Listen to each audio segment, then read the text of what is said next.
I have a two-leg NBA parlay, and the profit margin is $250.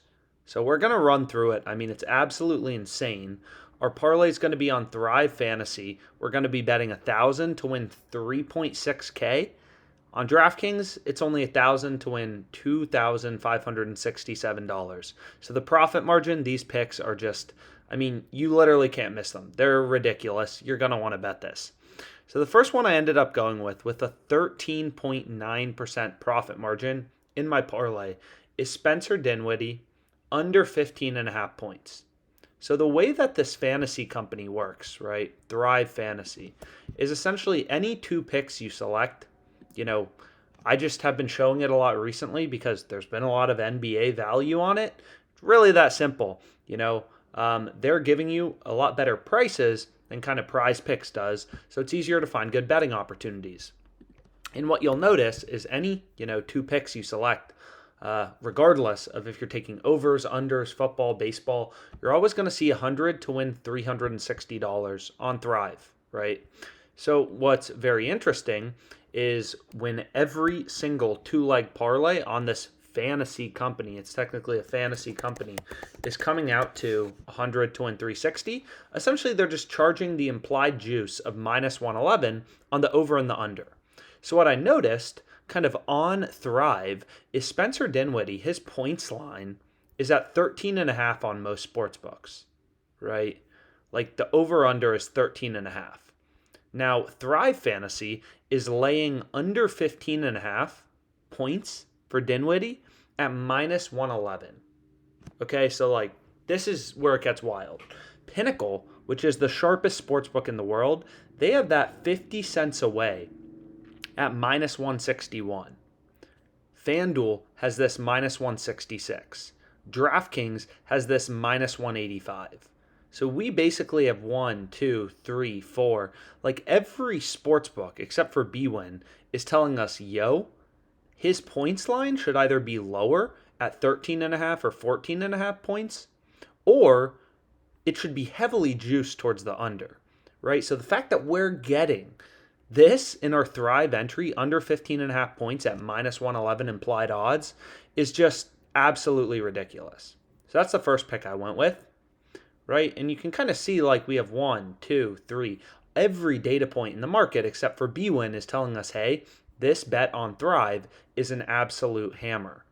So it's free to browse odds on OddsJam. Any sport you want to look at, you should be doing that, before you ever place a bet. And really, it's the way to make money sports betting. Finger to the wind, Dinwiddie's going over tonight is absolute BS. You'll never make money sports betting. Ever, ever, ever. The way you make money sports betting is you kind of, consider the market as a whole.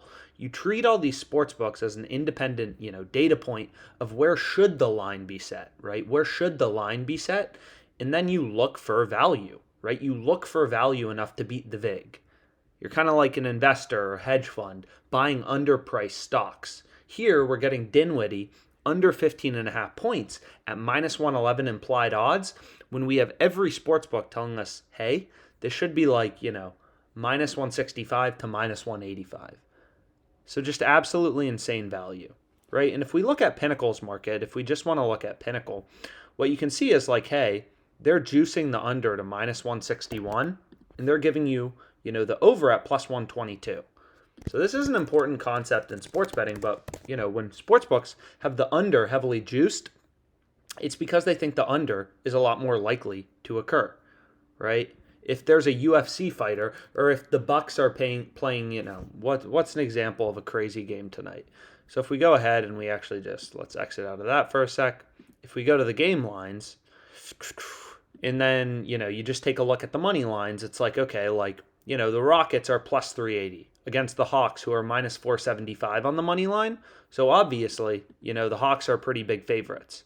But you can quantify that mathematically, right? Based on the sportsbooks market, they're implying that the Hawks are roughly 80% to win this game, right? Because they're forcing you to bet $475 to win back $100. So based on the odds, that's how sportsbooks imply how likely they think a bet is to occur, right? we don't want to bet on the Hawks unless we think they're like 85% to occur, right? We have to beat this no vig percentage. So long story short, I mean, you just place the bet in bold with a circle around it. So this one was absolutely ridiculous. Wendell Carter under 16.5 points as well. Absolutely ridiculous, right? This parlay only comes out to plus 156 on DraftKings. Minus 185 for Dinwiddie, under 15.5 points. Carter Jr., under is minus 150, right? You're getting a 1,000 to win 2.6K. What we're getting, and you can see I locked it in right here. I'm riding with everything. You know, I ride with you guys on every play I give out, is we are getting 1,000 to win 3.6K. So literally, in terms of profit, it's 1,000 to win 1,600 profit versus 1,000 to win 2,600.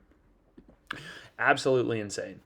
So again, you know, hunting for value as a sharp bettor, always fun when you find two incredible plays like this. So hopefully everyone here is able to tail this.